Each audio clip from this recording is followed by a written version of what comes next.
Welcome to Mr. Moon has left the building with me, Gary and Addie. How are we all, fellas? Well, doing all very right. well, apart from the football. Yeah, apart from the football. Yeah, I was going to say, we're doing all right, but our football club ain't. Yeah. Well, we're going to talk today about something that is very important to West Ham fans, and it's something that me and Addie has probably dismissed quite a lot, which is bringing the youth into the fold. And your thoughts on it, Ad, right now about the youth team who are performing well, because that's probably the one thing. They're banging in goals, they're winning games. And I think the ones in contention we're talking are Marshall, Earthy, Potts, and Fearon. Would you... Ollie Scholes, Orford, I suppose. Oh, no, is Orford went on loan, didn't he? Yeah, he's gone on loan to Stevenage. But, I mean, he should have been in contention. I think he's the best out of the lot, actually, Orford. He probably, arguably is, yeah. So what would you consider it, Ad? Not all. Obviously, I wouldn't start fucking 5 youth players, that's for sure. We always said that surely the only reason they're not playing them is because they're not good enough. That's what we thought was going on.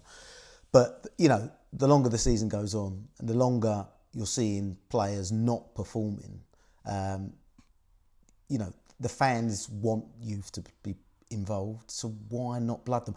I see like Freddie Potts. He done well. I thought he'd done quite well in pre-season, and he's certainly no worse than like James Ward-Prowse. So you know why not give him some minutes? You know the fans want to see it, and also I mean I watched the under-21s on Friday night actually. Earthy played, Marshall played, and both scored, really didn't they? Yeah, they both scored. I really like Callum Marshall just for his energy, and he's you know he chases everything down, and he's a good little finisher. And I just think like for the last 20 minutes of games, especially when we're losing, just chuck him on. He will give you everything he's got, and he's likely to nick something as well.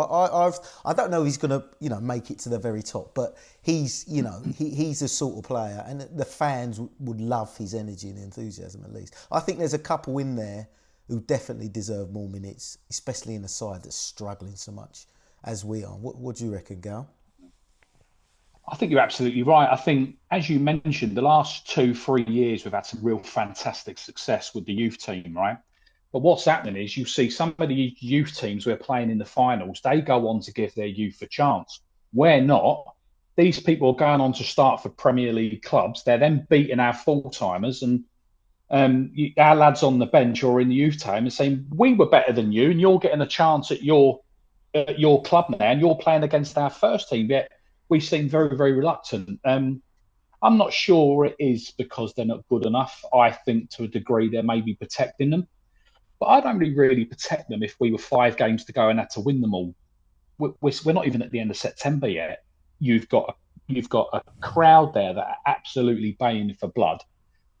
We spoke about it before, but bringing on Steve Potts' lad, do you know what I mean, Dan? Bringing on Potts. Cut to shot of Steve Potts in the crowd. You know, like it was like Dave Martin, Alvin Martin. There it is, West Ham bloodline. Yeah, exactly. And that's the family club. There's so much commerciality about that for West Ham fans. Yeah, absolutely, mate. So give him number 4, Steve Potts' shirt. You know, like it's all written there. Like, but why would you not do that? That's the low-hanging fruit from the commercial department to say, right, we've got Steve Potts' lad here. Steve Potts, like West Ham through and through, West Ham captain. Make a big thing of. Have you heard Steve Potts talk once in the last 5 years? Like, no. And he's worked to the club ever since.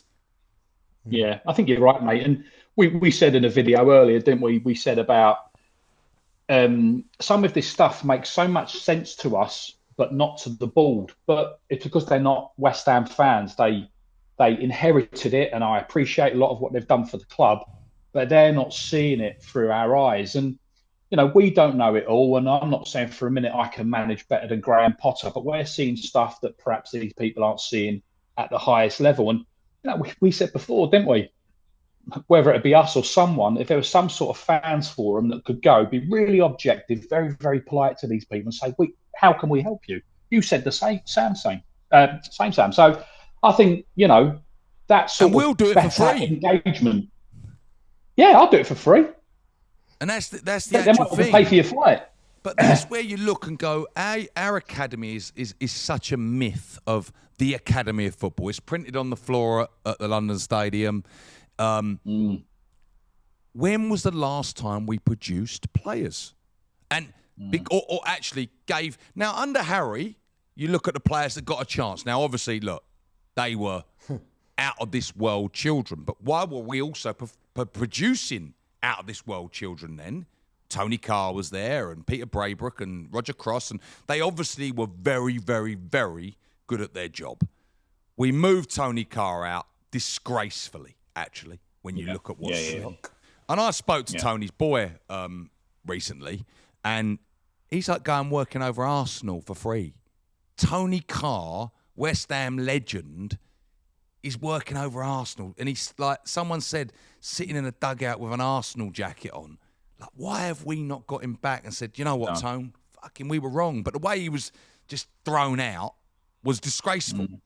And it was a terrible thing to have ever done. But was he finished? Maybe not. But like, we've never really produced kids ever since.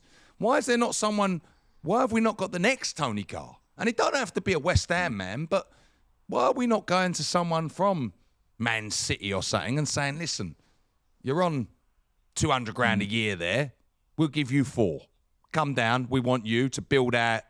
We're not Man City, but we're going to give you full reign here that you probably don't get at City or somewhere and build our club. Yeah, we're going to have to pay you more money, but West Ham fans want youth in the team. We always have. We give them players so much more time. Like, you think some of the ones that come in our team, Freddie Sears was never a world beater. People are like, oh, yeah, like he's playing today. Is he on the bench? Mbama ended up leaving us. Well, and even Junior even more Stanislas. so, even more so, the lads are in the youth team now who are West Ham boys. They're West Ham fans. Freddie Potts.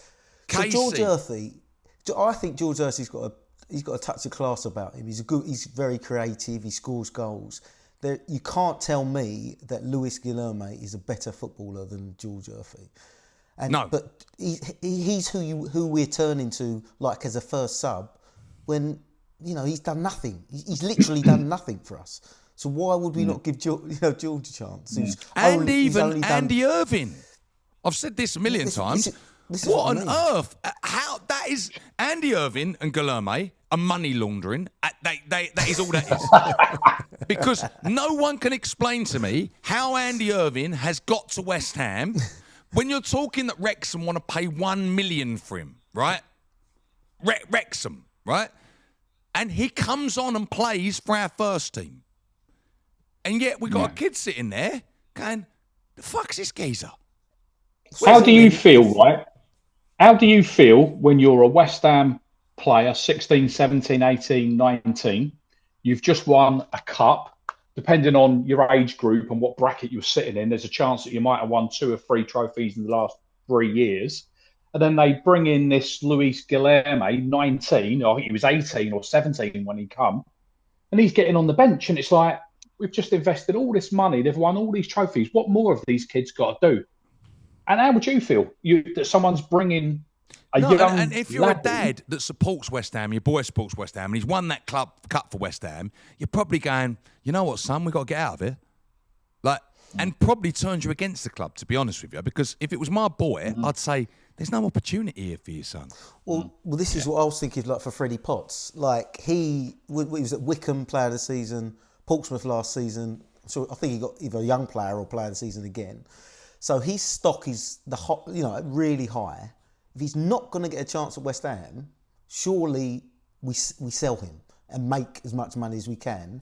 It's not ideal. We want our West Ham youngsters to break through to the first team. But if they're not going to, surely we make profit from them. Now he's stuck at the club. He's got no pathway into the first team. He's playing these, useless players in front of him, and he's just rotting away. So, he's not progressing. He's hardly playing in the under-21s either. So his value's going down, and he's not progressing. It was like Connor Coventry kept in there, and what was the one who went Connor Coventry, I think, is captain for Charlton. And who was the other one Cullen. who was at Josh Cullen. Cullen? Who's the guy at Burnley? Yeah, Burnley. Cullen, yeah. He's the Josh captain of Cullen. Burnley. Captain there as well, wasn't he? Josh Now, Cullen. you can't tell me Josh Cullen is not better player than Andy Irvine. Or JWP. Or JWP. And even Souček now to an extent because of his age or whatever. But he's captain of Burnley, right? We're below Burnley. Let's be honest. Like, I wish that weren't the case, but we are. And you look, and we sold all these people for peanuts. They never got a go. And you just look around and you think, like, there was a goalkeeper, Nathan Trott, was there for years.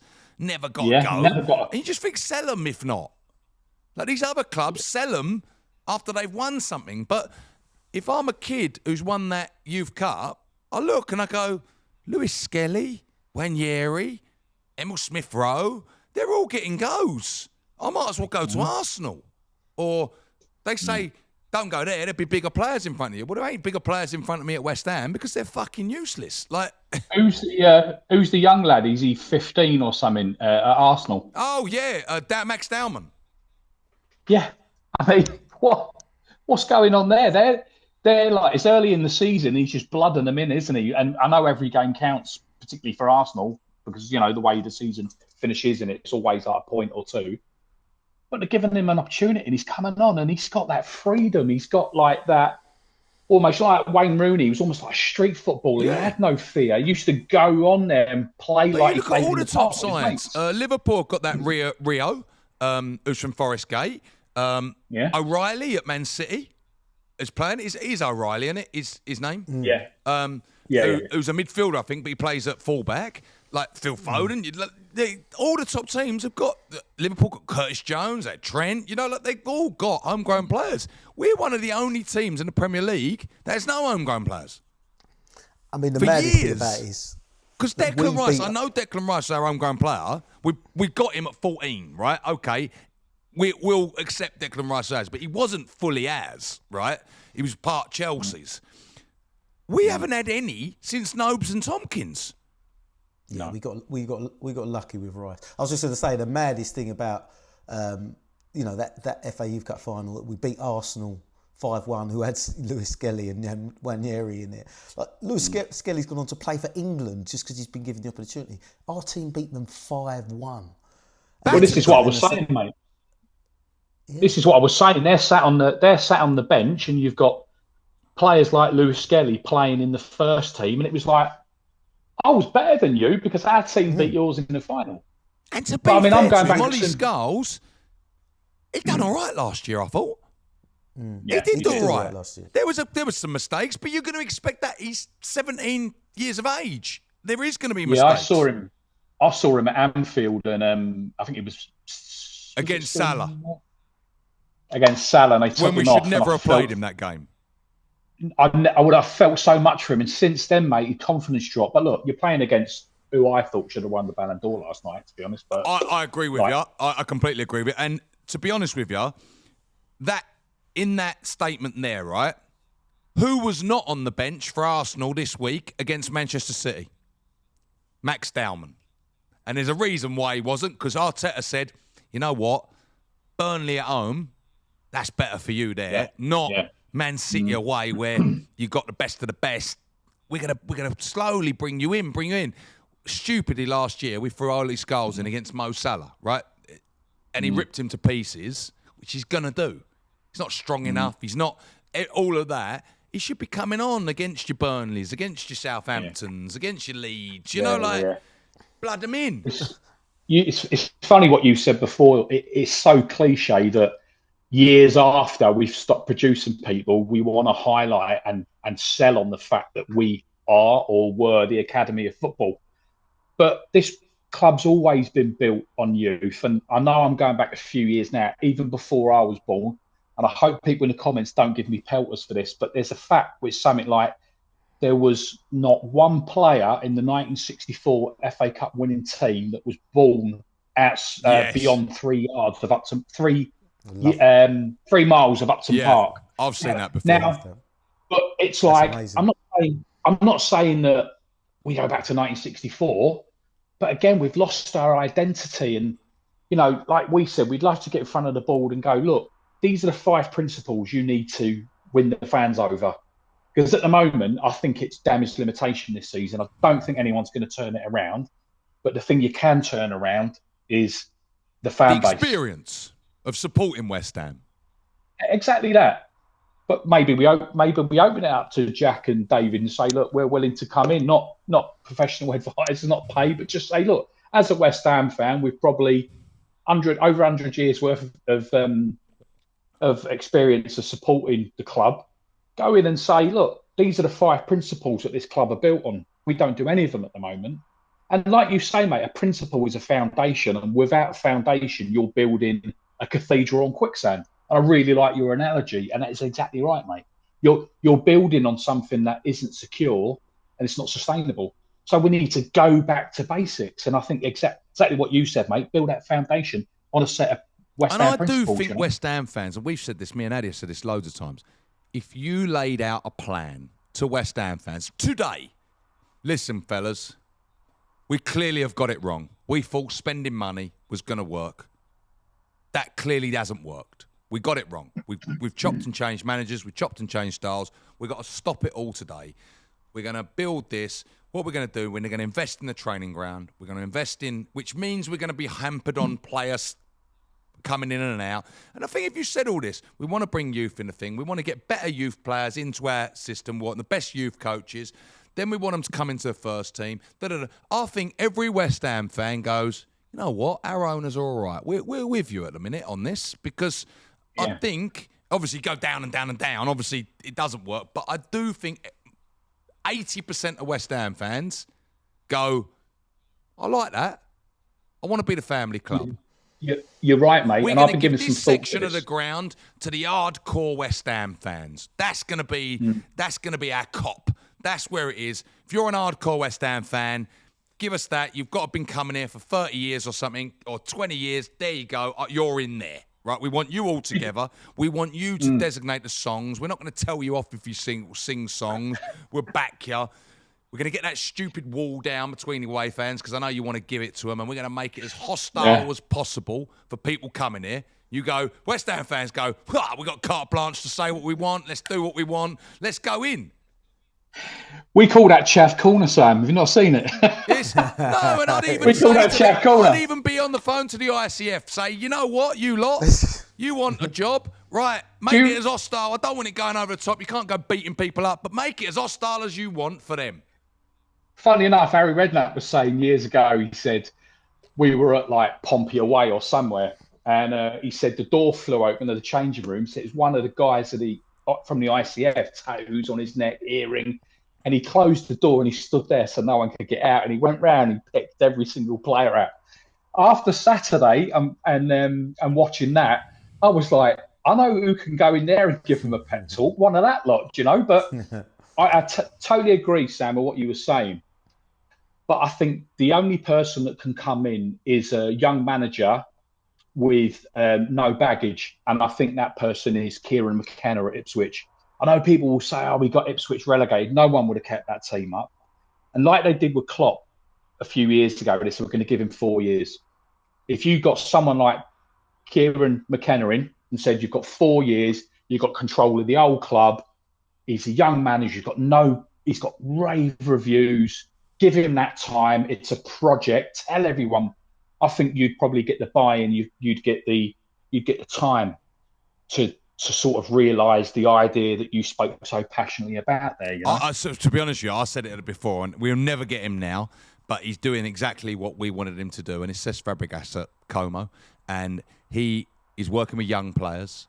He's building an amazing young team. He's brought them up. We had a chance of getting him. It's now long gone because he'll be getting a top job next job. But somewhat like that. My worry with McKenna is that it's the ego of the style of football has to be playing out from the back, and I hate that.